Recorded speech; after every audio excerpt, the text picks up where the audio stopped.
Pemirsa, jagat maya dihebohkan dengan video Syaka, bayi asal Madura, Jawa Timur yang tidur hampir 1 tahun. Berdasarkan diagnosis dokter, bayi mungil ini mengidap sindrom putri tidur.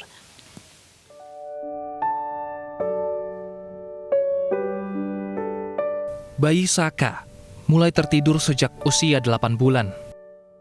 Dalam video yang diunggah ibunya, Saka memang tidak bisa melakukan aktivitas normal seperti anak-anak seusianya. Meski dalam keadaan tidur, Saka tetap bisa mengkonsumsi makanan dan minuman. Berbagai usaha dilakukan keluarga untuk membangunkan Saka. Keluarga juga sempat membawa Saka berobat ke dokter, dan dia didiagnosis mengidap sindrom putri tidur. Perawatan secara medis sampai dirawat di salah satu rumah sakit swasta yang ada di Surabaya. Namun perkembangannya sampai saat ini masih belum ada perkembangan yang signifikan. Secara fisik, perkembangan balita tersebut sehat, baik. Hingga kini keluarga berharap ada pengobatan yang dapat menyembuhkan Saka sehingga bayi mungil ini dapat beraktivitas seperti anak seusianya. Dari Pamekasan, Jawa Timur, Dedy Prianto, iNews melaporkan. Sindrom putri tidur mengkhawatirkan orang tua. Lantas apa yang harus dilakukan orang tua menghadapi sindrom ini? Kita sudah tersambung dengan Dr. Andreas Prasaja. Selamat siang, dokter. Selamat siang. Baik, dokter, sebetulnya apa penyebab utama penyakit putri tidur ini?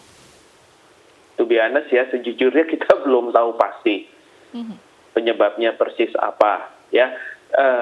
Dan apakah ini sindroma putri tidur juga saya belum bisa memastikan, karena kan saya tidak memeriksa secara pribadi ya. Baik. Kalau memang penyebab ini belum diketahui, apakah juga ada kaitannya dengan genetis atau mungkin faktor lingkungan atau penyebab lainnya? Tidak. Kemungkinan besar memang genetis, tapi kita belum pastikan karena penderitanya kan sangat sedikit sekali. Jadi gini, sindroma putri tidur itu nama resminya adalah Kleine-Levin syndrome. Nah, untuk diagnostiknya kita membutuhkan pemeriksaan tidur terlebih dahulu. Jadi ada pemeriksaan tidur di laboratorium tidur yang kita lakukan dari malam sampai pagi hari. Kemudian kita lanjutkan dengan pemeriksaan tidur multiple sleep latency test dari pagi sampai sore hari. Nah, ini untuk membedakan apakah si penderita, pasien, menderita Kleine-Levin syndrome atau penyakit lain yang menyebabkan hypersomnia atau kantuk yang berlebihan. Kan ada banyak, bisa karena sleep apnea, karena narkolepsi, atau periodically movement in sleep. Nah, bedanya adalah kalau dari sisi gejala ya, kalau dari Kleine-Levin syndrome itu biasanya menyerang pada anak-anak memang, tetapi menjelang remaja biasanya dan akan hilang kira-kira umur 14-an tahun atau 16 tahun rata-rata. Jadi episodenya ini tur ya. Jadi nggak tidur terus-menerus juga, ada episodenya. Jadi setiap 3 bulan, 6 bulan, itu tertidur selama kira-kira 5 hari sampai 10 hari. Kemudian ya setelah bangun sih kayak nggak ada apa-apa aja. Jadi ini bisa sebetulnya bisa terbangun sewaktu-waktu begitu kemudian tidur kembali ya, dok ya? Jadi penderitanya ini bisa dibangunkan untuk makan, untuk buang air dan lain sebagainya. Cuma pada saat bangun pun kesadarannya berkabut dan tidak terus-menerus lama sekali sampai bertahun-tahun tidur tanpa ada episode sadar sama sekali juga enggak. Ada episode sadarnya yang 2 bulan, 3 bulan seperti tidak ada apa-apa, terus ya begitu muncul lagi ya tidur lagi. Baik, mungkin kalau orang dewasa ini kan bisa dibangunkan. Nah, ini yang kita lihat saat ini kan bayi Syaka. Ini kan usianya juga masih di bawah 1 tahun, dok.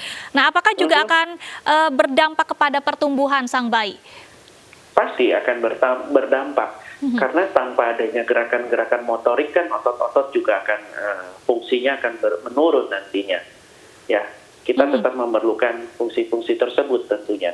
Nah, tetapi sekali lagi ya, karena saya tidak meriksa langsung ya, saya tidak bisa berkomentar banyak apakah ini sindroma putri tidur atau tidak. Baik, dokter, ini kan kita menyaksikan ada visual bayi Syaka ini dalam kondisi tertidur, ini tetap disuapi makan, kemudian juga sepertinya juga dimandikan, digantikan pakaiannya.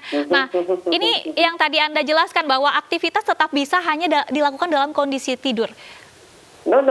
Jadi maksudnya gini, si pasien atau si penderita bisa bangun untuk makan, untuk dimandikan dan lain sebagainya, kemudian dengan kesadaran yang tidak begitu jelas kemudian tidur.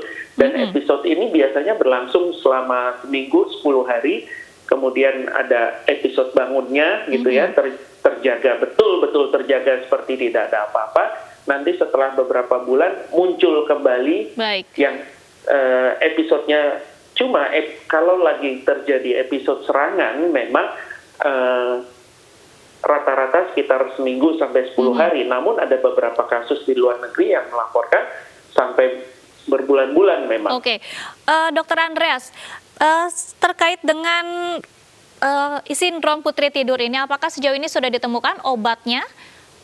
Kita masih mencoba dengan obat-obatan stimulan yang terus terang tidak berhasil dengan baik, ya, dan sayangnya obat-obat untuk di Indonesia masih sangat terbatas karena beberapa obat stimulan untuk menangani narkolepsi, hypersomnia ini masih dilarang di Indonesia. Baik, pertanyaan terakhir Dokter Andreas, seberapa besar peluang kesembuhan bila seseorang mengidap penyakit putri tidur ini? Nanti akan hilang sendiri, bisa hilang sendiri. Baik, terima kasih Dokter Andreas Prasaja selaku praktisi kesehatan tidur sudah bergabung bersama iNews siang hari ini. Pemirsa, seorang bocah di Desa Bungkulan Buleleng, Bali terjepit di antara tang telepon dan tiang listrik. Videonya menjadi viral karena diunggah oleh warga yang melintas dan mencoba menolongnya.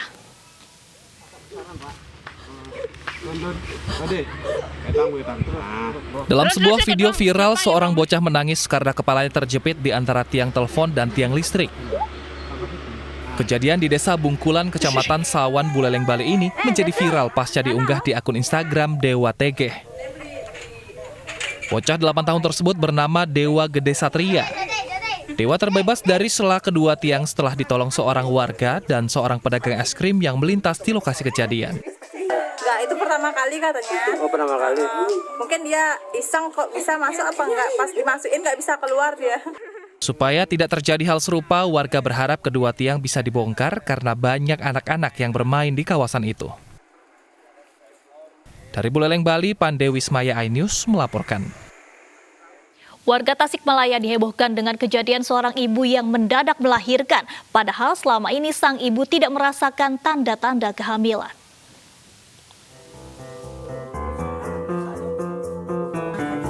Kelahiran seorang bayi di Desa Mandalasari, Kabupaten Tasikmalaya, Jawa Barat, mendadak viral. Hanya dalam waktu hitungan 1 jam lebih, sang ibu melahirkan bayi laki-laki pada Sabtu malam. Selama ini sang ibu tidak merasakan adanya tanda-tanda kehamilan seperti yang pernah dirasakan pada saat hamil anak pertama dan kedua. Sebelumnya tabuh dalapan aya nu usik sakali di kulon teh pas dicana ka dieu ngaageungan. Setengah 10 ngalahirkeun. Bayi laki-laki yang diberi nama Lingga Cipta Radepa saat ini kondisinya sehat dan tinggal bersama sang ibu dan kakeknya. Hingga saat ini masih belum diketahui secara pasti bagaimana proses kehamilan. Dari Tasikmalaya, Jawa Barat, Asep Juharyono, iNews melaporkan. Murid titipan tidak lolos masuk sekolah, seorang lurah di Tangerang Selatan mengamuk di SMA.